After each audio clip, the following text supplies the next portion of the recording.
Hello, hello. So today we're picking up the starter family review and rare pick series, kind of long-winded there, with the Muna cards, the Muna starter and the families of the cards that we saw in there.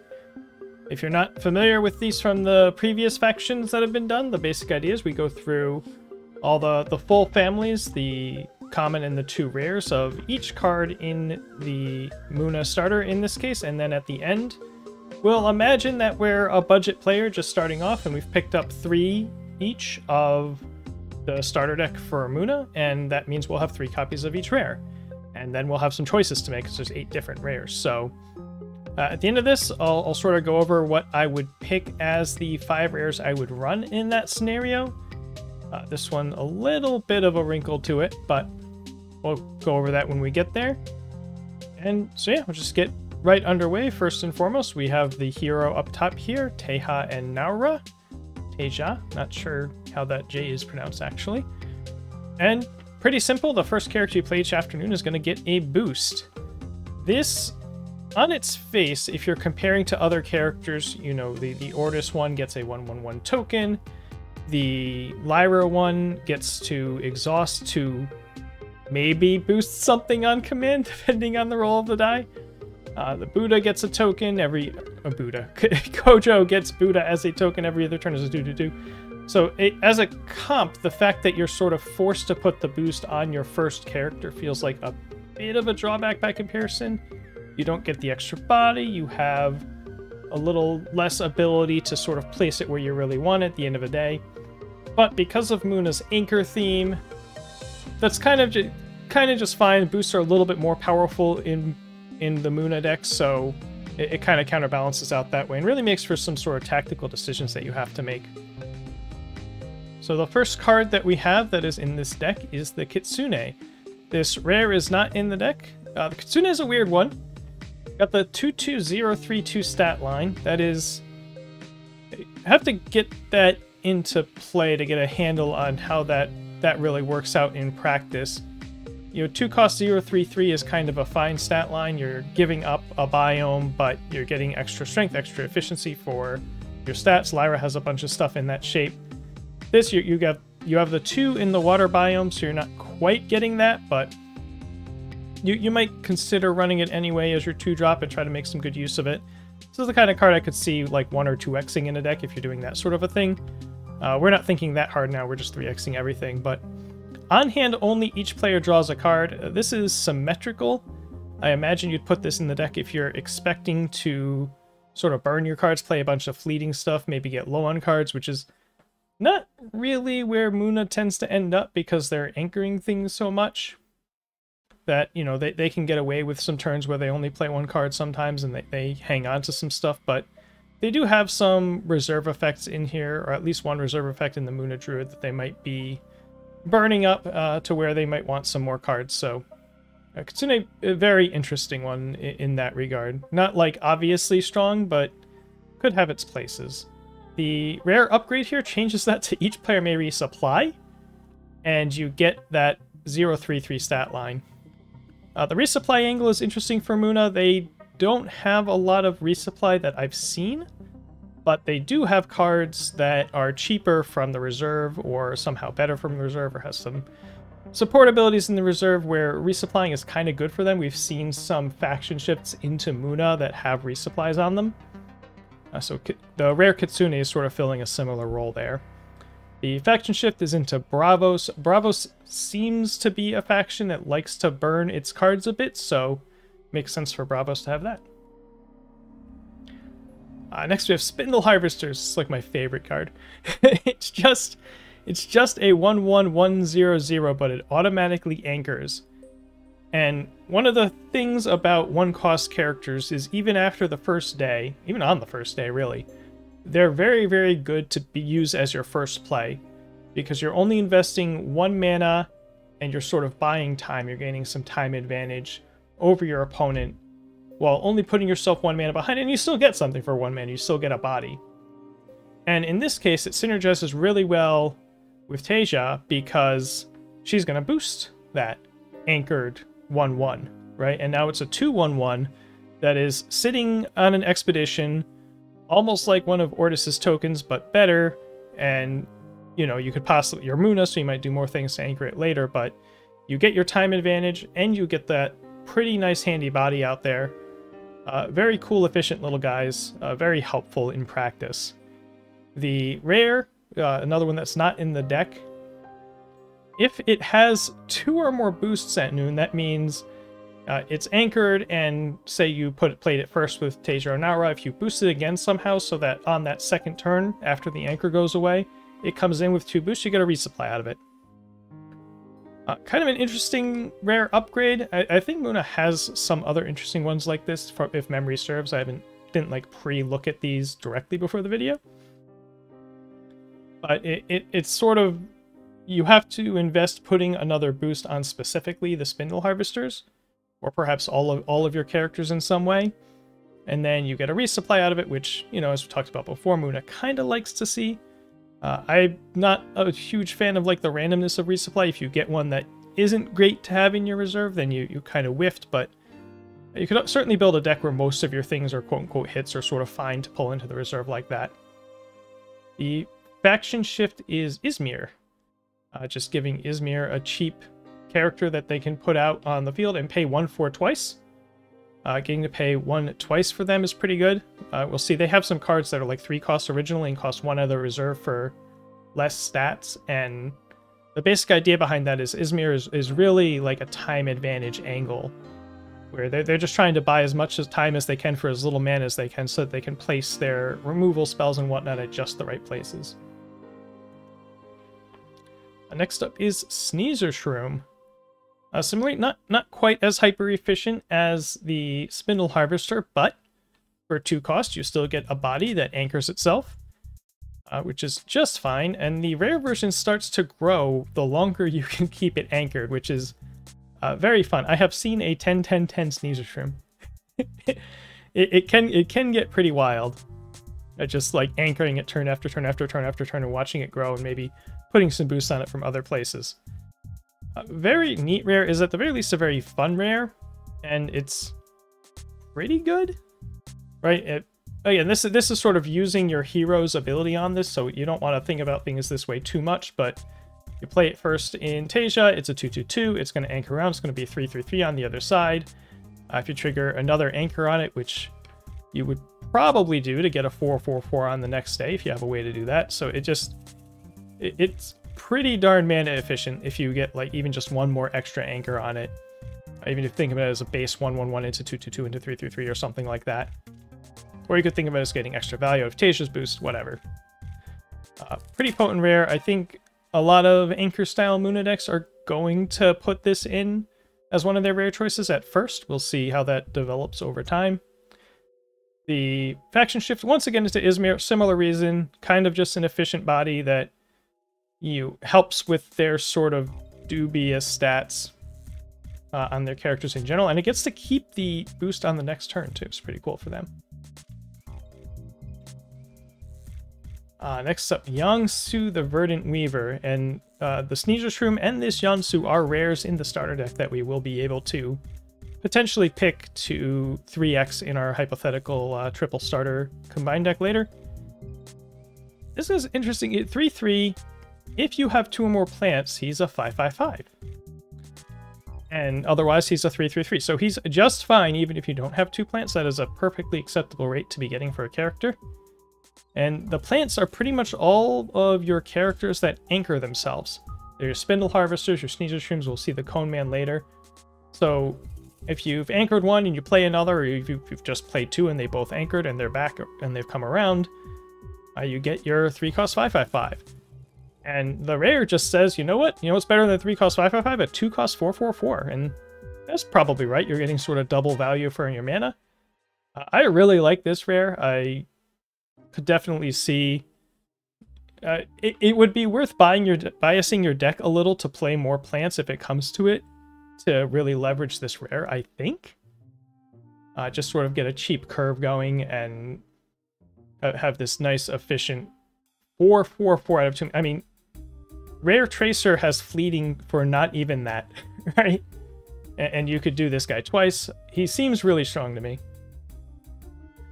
The faction shift rather is very funny. Instead of counting plants, because obviously that wouldn't make sense in another faction, it's a Lyra shift that counts base 0 stats among characters. So you play the Ouroboros Trickster and you're right there and good to go. Otherwise, you might have to have 3 distinct characters, or maybe we'll see some 0x0 stuff in Lyra out of the broader set. But pretty interesting. There's clearly going to be a base stat 0 theme on Lyra in some fashion, and he might fit into that depending on what that all looks like. Alright, next one up is Inari. So, common Inari is one I don't really like, honestly. 3 cost for 3/13 is of course below rate. And the upside here is that it's 2 out of reserve. It's one of those cards you would kind of like to resupply.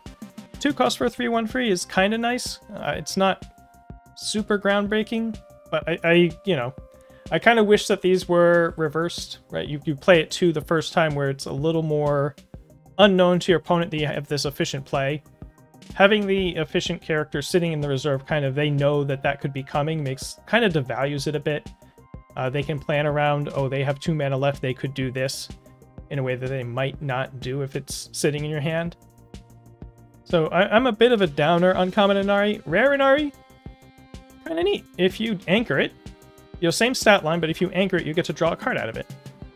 So if you're doing this anchoring stuff anyway, and you're worried about being low in cards for reasons XYZ, maybe playing a bunch of sport-based stuff we talked about earlier, you get to draw a card. And the reason you have to anchor it to draw a card is because the draw card is at noon, which means it is before your afternoon, before you would play any characters, so you would have to have anchored it for Inari to be out there.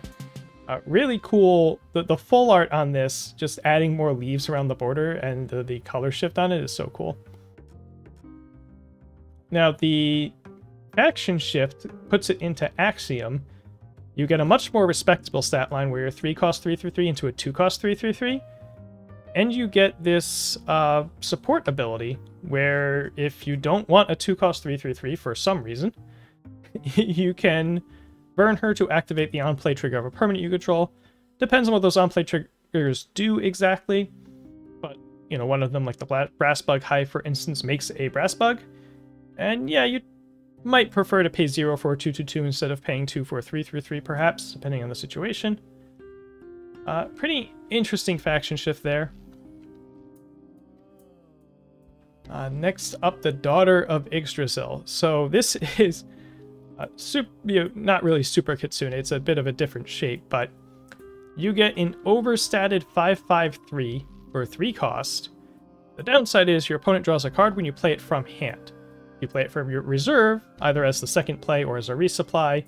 You still get the 5/5/3, they do not draw a card. So you're getting, but if you play it twice, you have gotten a total of 8 extra stats in exchange for them getting a card, which is probably pretty worth it unless, you're bailing them out of a card starvation situation incidentally by doing this. I think most decks are going to try to be relatively self-sufficient in terms of if they're going to need card draw, they will play some things that net them cards, and doing Daughter of Yggdrasil will have maybe some diminishing returns for them. This card seems really good. The rare upgrade turns it into the Super Kitsune, where you both draw a card for playing your overstated character here. That's this one's not in the deck, I believe, so kind of a moot point for considering out of our rare count, but in Constructed I could see, this is another one I could see a lot of people playing as their rare. It's one of their rares anyway. Faction Shift gives you the original daughter into Axiom. Axiom can get a little card starved, so they might wish that they had the full rare upgrade here, but having an efficient body like this could be good for them. It could let them sneak down a permanent that, might cost them a side advancement or something otherwise, but because the thing that they got for 3 costs is so efficient, then, perhaps they get to go ahead and put that permanent down and 1/1 that day and move on and solve the effects of their permanent going forward. Oh boy, next one's Muna Druid. This one has more text than most here on this rare, but the common itself is quite good anyway.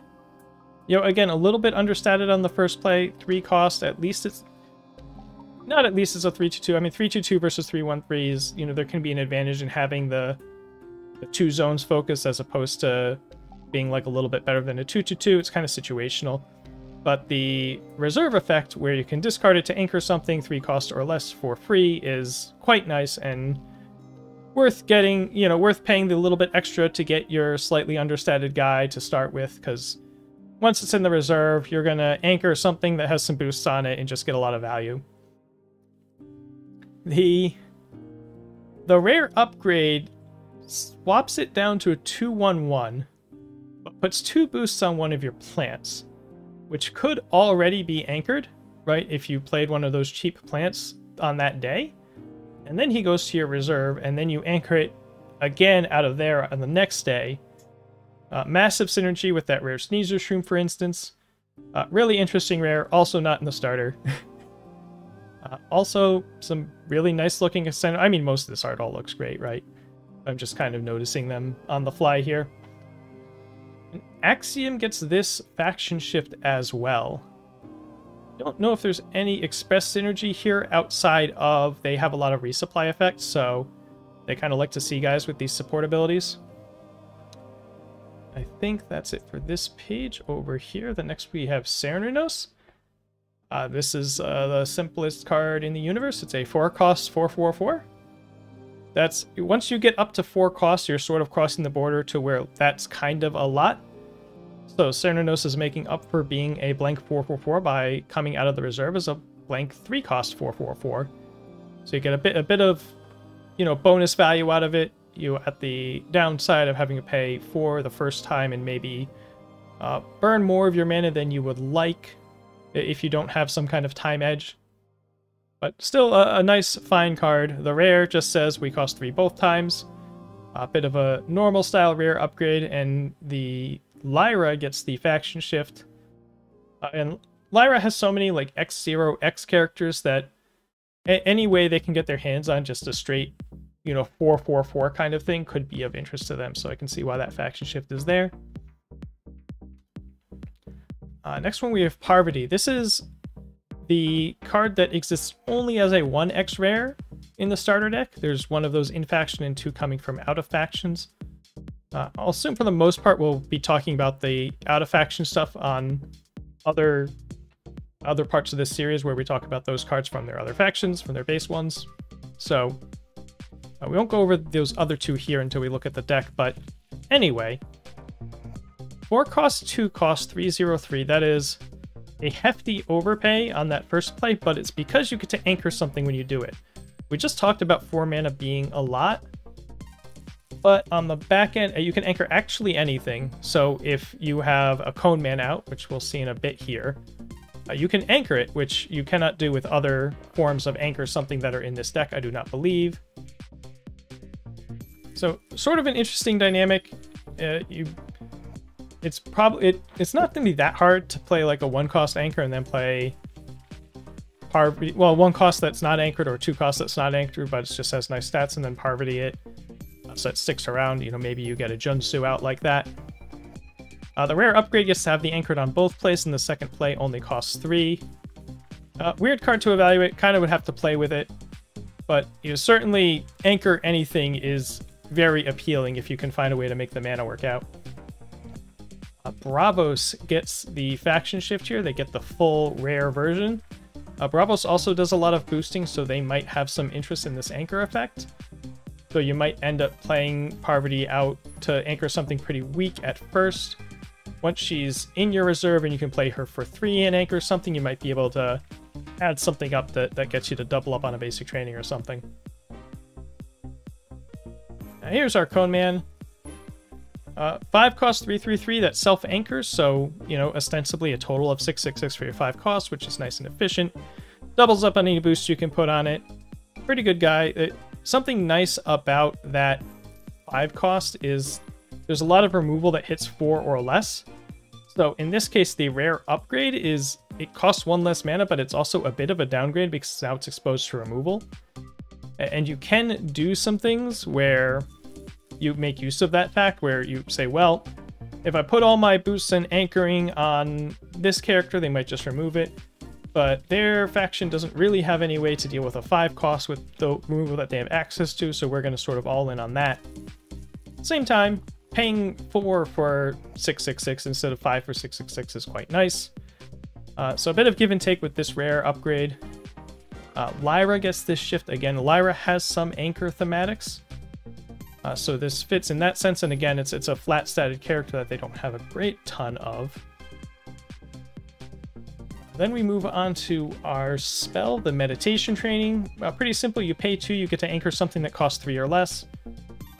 You know, ostensibly this is just mana advantageous. If you pay 2 to anchor something that costs 3, you've done yourself a little bit better. Give or take, of course, you get to double up the value of boosts again. The rare upgrade lets you do this twice for 2 mana, as opposed to the common, the second time costing 3, so you get to eke out more advantage that way. Or, if you don't have a great anchor target, or it's not very useful right now, you can always ditch it for a boost from the reserve.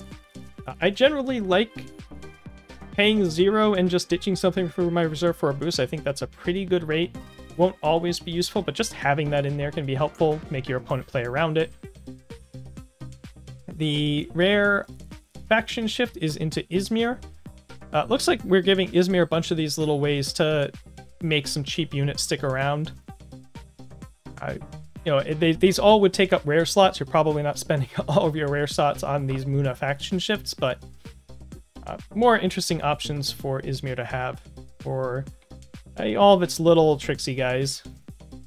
Stick around, keep a body on the table. A second spell in Nurture. 2/1, so you could play this twice for 3 in one day.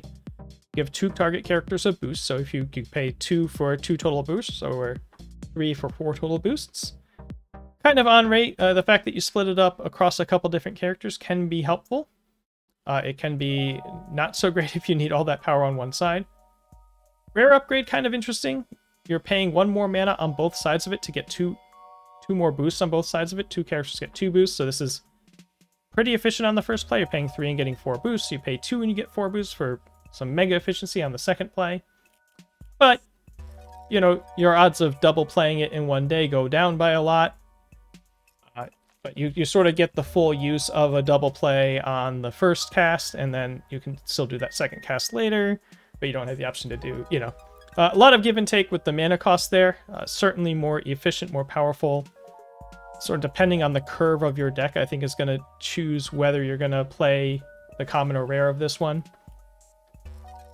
Ortis gets the faction shift, sort of unnecessarily. They already have charge, but you could imagine them, you know, slotting 1 or 2 of these in to have pseudo 4, pseudo 5 copies of that charge boost, and also to be able to double play it.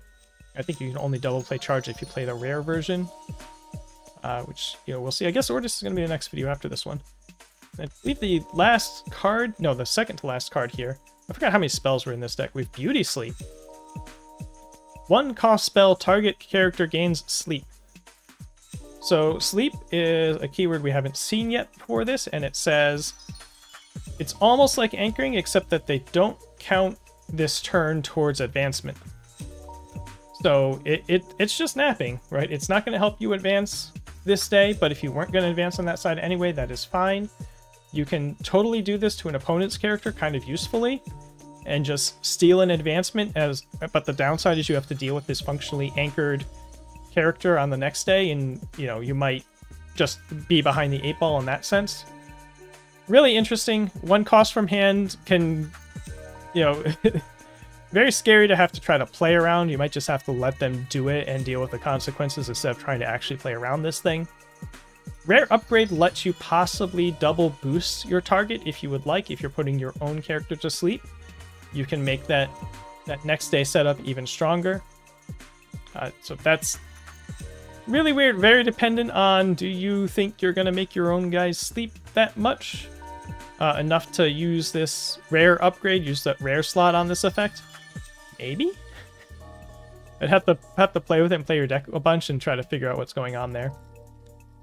Izmir gets this faction shift as another form of weird removal that they can play. Or even, you know, they're the ones where their characters might just get outclassed a lot and they just say, you know what, no, stick around till the next day. We'll just chill this out here. And then the last one is the Spindle. We've seen this faction shift in the Bravos deck. The common version, which is also the Bravos version, is just, a 3-cost permanent that says creatures you control have tough 2, characters you control. Man, I'm choosing every word I'm playing, saying creatures, characters, units. Ooh, characters you control have tough 2. We'll get there eventually. And the rare version has this funky at noon boost a character you control. So if you put out this rare Spindle and you anchor something 3 times after that, you have made up for the value in boost, sort of, over time, weirdly. But on the downside, you invested 3 in this permanent. You probably gave up an advancement for it. If we have a situation where you have sideboards, this feels like a sideboard-y card, where if you're facing Izmir, you want this in. Or, even just Muna having its characters sniped out by a removal can be much more painful than other factions, so maybe we value this enough just to play it. I don't know about the rare upgrade. The main purpose of this permanent is to protect our characters, and paying 3 to maybe get 3 boosts over the course of the game, on top, spending a rare upgrade, I guess, specifically to maybe get a couple extra boosts out of our permanent and sort of encourage us to get it down there early and things like that. I don't know if I'm a huge fan of that, but I'm sure people will try it and see. I think that's it for the primarily Muna cards that are in this deck. Just to get a look at what I did, and I'm already rethinking this a little bit. That's fine. So this is what I did for my 5 rare picks. I did take the 4-cost Cone Man. I feel like as much as it's going to get exposed to removal this way, more removal than it would otherwise, they have plenty of things to point their removal at already. So I think we can probably burn it up, or not feel too super incentivized to overcommit to our Cone Man. We can put our boost on some other anchored characters. The 2 faction shifts in here are the Lyra Dancer, which is just kind of a neat character that's maybe filling some gaps in terms of some lower stats here and there. Kind of a 4th Kitsune in terms of stats. Gives you a little bit of an extra pseudo removal on top of the Beauty Sleep, but I decided not to worry about that too much and just cut that out of our 8 rares. We are playing the Physical Training faction shift that comes in. That just gives something free boost. That seems perfect for what we're doing here, so we're playing that. We're playing the Sneezer Shroom. I think, a lot of these anchor theme decks will be. And then the rare meditation training as well. This is just a lot of added value for the rare upgrade, I think. The one thing that's kind of weird, so basically the way this is set up, with the way this deck lines up, is we can either play Parvati and common Youngsu, or we can play rare Youngsu and then Inari's in the deck. Because if we play Parvati, then we have 2 of those 1x's turning into 3x's, and we have to cut a card. And if we're cutting a card for a Parvati, we take the similar stat at Inari, I think. Pretty straightforward. Even though, Parvati costs 1 mana in each play and doesn't have anything in Mountain, etc., but has an actual effect when you play her. So I went with Parvati and common Youngsu here. You could certainly make a case to do the other way, play Inari and get the rare Youngsu. Not sure which is better. This is kind of just, I would want to play with Parvati a bit and see how it feels. And then also sort of incidentally just keep track of how often Youngsu is live. Right? How often do we have multiple plants? We have 4 different plants in this deck. We have the Daughter of Yggdrasil, the Cone Man, the Sneezer Shroom, and the Spindle Harvesters. So that's most of our characters. That's 12 of them. But we'd almost certainly have to have something anchored to set this up, or have it be pretty deep in the game. But either way is probably fine. You could even go back to common Cone Man and still play rare Youngsu. That's another option. It's just, where do you want to put your mana efficiency kind of thing. Yeah, this is where I would start, just to try some different stuff out. Like I said, I'm already sort of second guessing myself. I probably play a few games with a lot of different configurations of this one. This is one of the harder ones. I think not running the Cloth Dancer is pretty easy call, but everything else is kind of tricky. I mean, even just, you know, we're downgrading the Nurture here. This is mostly we're going to have to cut something. But it could easily be Cloth Dancer, Parvati, and Nurture, and you just ship it.